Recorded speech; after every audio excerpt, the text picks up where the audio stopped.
Hi guys, thanks for getting back on here.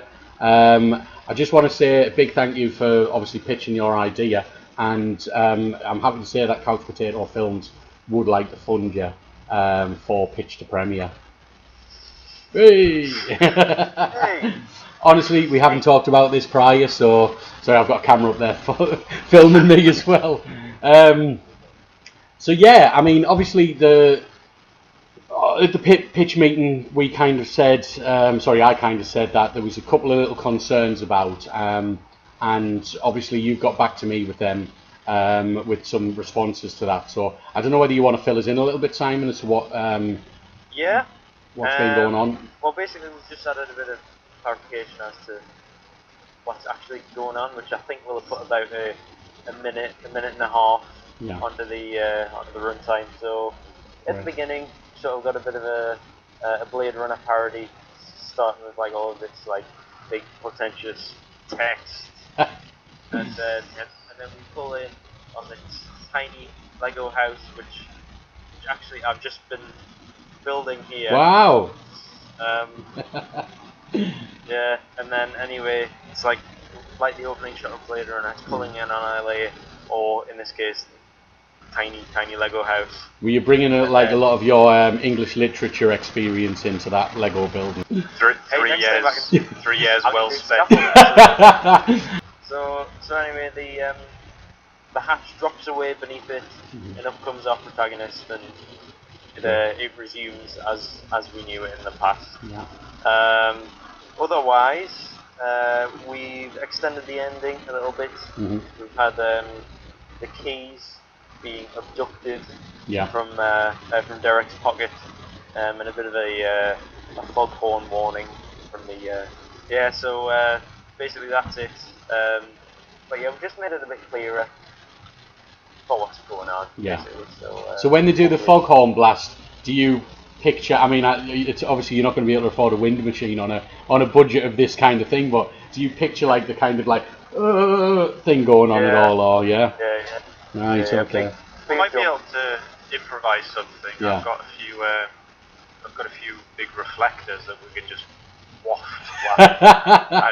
have a couple of bits of string tied to his face and just waft it a little bit like that.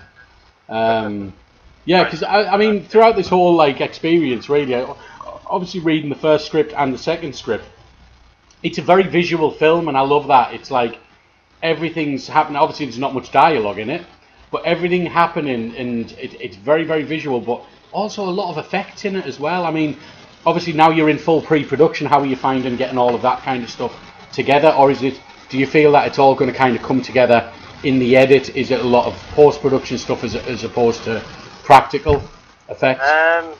There is it's a lot of both, really. But I think we've managed to try and sort as much as we can. Yeah. Meantime, we did a couple of checks for the post-production stuff for the waveform. We've got a couple of contingencies for the when the dust goes flying. So we might not be able to have dust flying. But and I've just been working on a couple of the practical effects for getting the sign to burn. So it's basically just petrol and a match at this point. It doesn't get much simpler than that, really, does it? Are we upgrading the petrol, Chris? I thought it was just lighter fluid. It's going to be whatever I can find. Whatever's cheaper, to be honest, Simon. Lighter fluid, probably. Does that kind of fit your vision then, Simon? Just the cheapest is the best, yeah? Yeah. A lot of pyrotechnics going on. So the other question I was going to ask was, is this still going to be a daytime shoot? Had you thought about like the end scene, like obviously being outside? Because one of the things I was thinking about was obviously it's very easy to kind of fake night due to like you can literally just have lights and stuff. How are you gonna? I was actually thinking of discussing that with you, Chris. Actually, should we do it in the evening and have it? Producer says no. The reason I ask is because Okay. I'm just wondering, like, obviously, if on a daytime you're going to get a nice clear view of this, what are you using? Shadow, really? We're just going to do a post-production shadow. Ah, right. Okay, cool. Yeah. Sorry, from the thing, I just thought he looked up and saw it. So it's going to be more of a insinuated the fact that it's actually there. Yeah. Right. Okay. But obviously we're going to hear the noises and stuff. Yeah. So. Yeah. And turning attempted English through through the sort of like a computerized voice. Yeah. Yeah. Okay. I've just checked the call sheet. According to the call sheet, sunset is going to be about 6:20. We are scheduled to wrap at 5:30. So if we run over, which generally on low budget things is generally more than likely. Probably. I think I've kind of overscheduled a bit there. But right. If we send most of the crew off, we could potentially.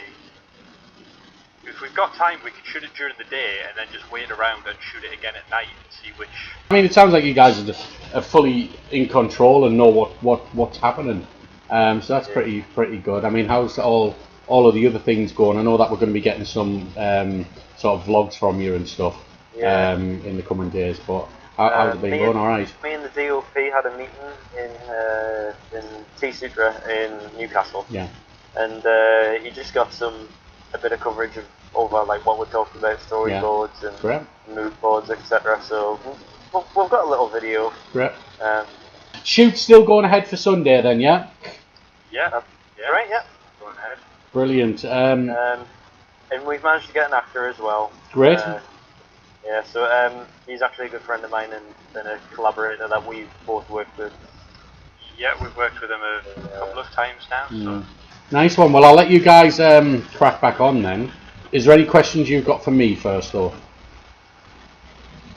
Not that I can think of. Right. Not that I can think of at the minute, but if not, I'll email you. Yeah, we've got your email. Yeah, absolutely. Just keep in touch with us. Like I said, upload stuff to the Google Drive, market vlogs 1 to whatever. I can take them. If you need anything, give us a shout. But if not, I just hope everything goes good on Sunday, and then look forward. I mean, you've got quite a long post-production process, I'm guessing. Because obviously your pre-production just kind of flew, and your production's a one-day thing. So you wanted to do that so that you had plenty of time for post-production, I suppose. Yeah, well, I think the issue is with the post-production, we wanted as much time because both me and Simon at the minute are really busy. Yeah. So we wanted just as much kind of leeway with that, especially since we're about 15 miles apart and trying to do stuff online, and so we just wanted as much time for it as possible, to be honest. Yeah, but it should go okay. Yeah. So how are you feeling about your directorial debut then, Simon? Little bit nervous, but otherwise I'm all right. I'm all right. I'm keeping your sanity. Yeah. So yeah. But the main thing was I've just been employed by Phoenix the other week.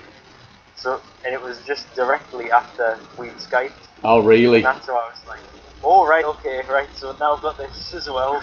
So let's crack on. Brilliant. Nice one, guys. Well, Krusty, I shall look forward to hearing from you. And like I said, if you've got any questions, give us a shout. Send us your details, and I'll get that sorted for you straight away, Chris. Awesome. Nice one.